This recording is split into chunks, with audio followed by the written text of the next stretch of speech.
Isn't the spirit magic what powers the elemental planes and their denizens? No. What spirit does is pacifies elements. Not just elements, it pacifies everything.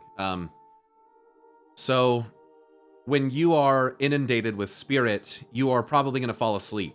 You're probably going to be pacified in that you will probably feel zero signs of aggression, of frustration, of violence at all. You will basically be spiritually pacified. Now, decay, it would be the opposite. So decay is a force that subjugates the elements. It twists them into its will. Not with... And think about it similar to... The light and void are similar in a regard, where the light kind of pacifies you, it calms you, it makes you feel good things. Decay and void are kind of the opposite. They make you feel bad things and not feel good, and it's painful, and, you know, usually brings out the bad parts of people. So, similar in that. I thought that's what the whole Elemental Wars at Azeroth's origin was about? No. No. The reason why the elementals on like, what you're misremembering, what you're probably maybe confusing here is that Azeroth had a surplus of spirit, allegedly. Now remember, it's not just called spirit. It's called the spirit of life, okay? One might then say, oh, then the inverse is the decay of death. Yeah, probably, considering that there's a fucking Death Knight spell called Death and Decay.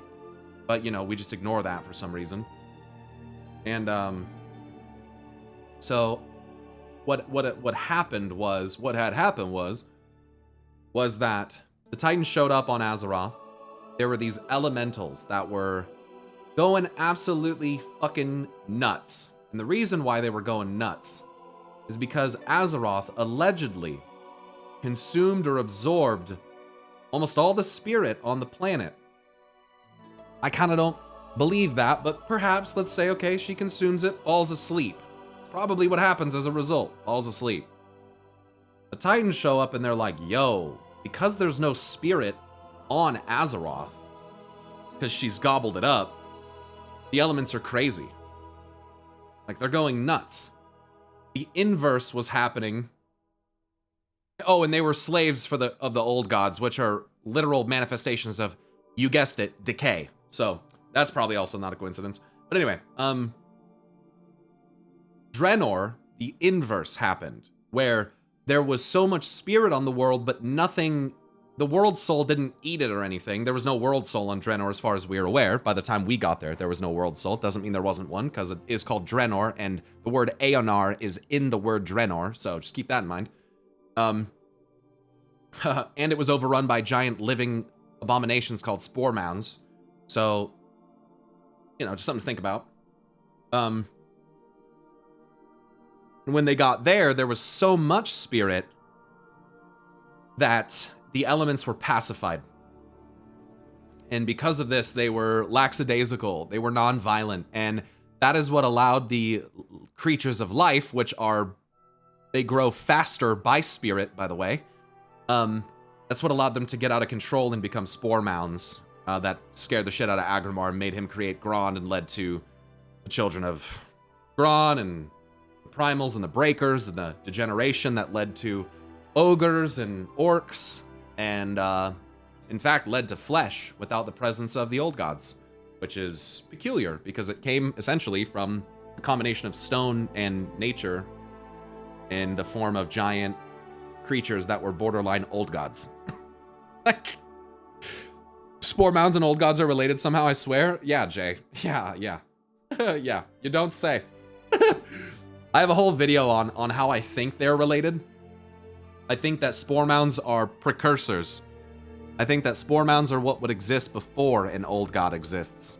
Before it became, see, what Agrimar was afraid of was that I almost said old gods, was that the SPORE MOUND, there's a couple of them, they were named, by the way. They had names, like old gods. He was concerned that they would consume everything in the world. And that once that would happen, that when they had nothing left to eat, similar to the Galakron story, that he would turn inward on himself and kind of become necrotic and start to eat himself and their bodies would kind of decay, and once everything was bent to their will and under their sway, that pretty much nothing but they would exist anymore. And that's what Agrimar was afraid of. And fuck me if that does not sound like old gods. Like, what the fuck? I agree with all this, but do you think they were spore mount experiments, or do you think it's a natural cycle? There's absolutely nothing natural about old gods. Let me tell you that right now, bro. Let me tell you that right now. There's nothing natural about them, in my opinion. They are antithetical to what is natural. And I think that eldritch horrors come to exist when the things in the cosmos are out of balance, when they're out of whack, when spore mounds come to be when something like life is not properly, you know, managed, right? And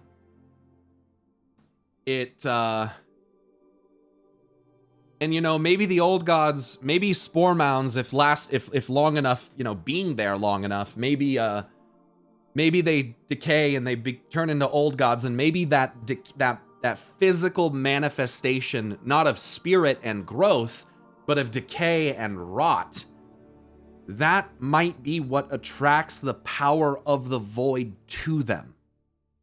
And if that's the case, then that would say that the old gods are not in and of themselves necessarily inherently void, but that their essence of decay serves as a conduit to call the void through.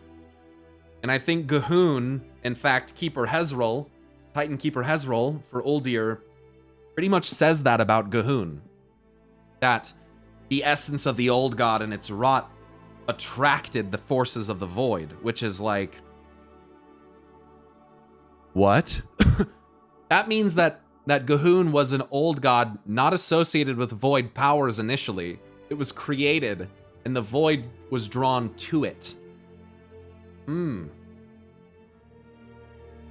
Weird.